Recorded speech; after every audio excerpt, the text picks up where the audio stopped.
Inilah kisah nyata Charles Darwin dan buku yang mengubah segalanya. On the Origin of Species, tahun 1831. Charles Darwin yang baru berusia 22 tahun menaiki kapal survei Inggris bernama HMS Beagle. Misi resminya adalah memetakan pantai Amerika Selatan. Namun, perjalanan selama 5 tahun itu membawanya ke sebuah tempat yang akan mengubah sejarah sains selamanya.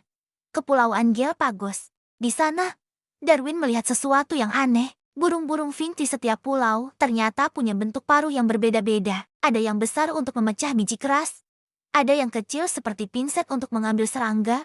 Padahal mereka jelas satu keluarga. Darwin pun mulai bertanya, apakah spesies bisa berubah seiring waktu? Setelah pulang ke Inggris pada tahun 1836, Darwin mulai mengumpulkan bukti secara diam-diam. Dia membaca buku Thomas Malthus tentang ledakan populasi dan kelaparan. Hanya yang paling cocok dengan lingkungannya yang akan bertahan hidup dan meneruskan sifatnya. Yang tidak cocok akan mati. Darwin menyebutnya seleksi alam. Saat itu, gereja mengajarkan bahwa manusia diciptakan sempurna dalam rupa Tuhan.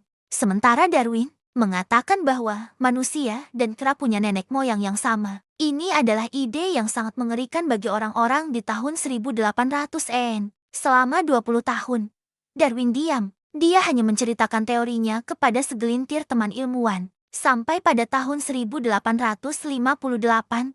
sebuah tragedi terjadi. Sebuah surat datang dari seorang ilmuwan muda bernama Alfred Russel Wallace yang saat itu berada di Indonesia. Isinya, persis teori yang sama. Evolusi melalui seleksi alam. Darwin panik. Kalau Wallace menerbitkannya lebih dulu, dia akan kehilangan kredit atas hasil kerja keras seumur hidupnya. Akhirnya, pada 1 Juli tahun 1858, makalah dari Darwin dan Wallace dibacakan bersamaan di London. Dan pada tanggal 24 November tahun 1859, buku On the Origin of Species akhirnya terbit.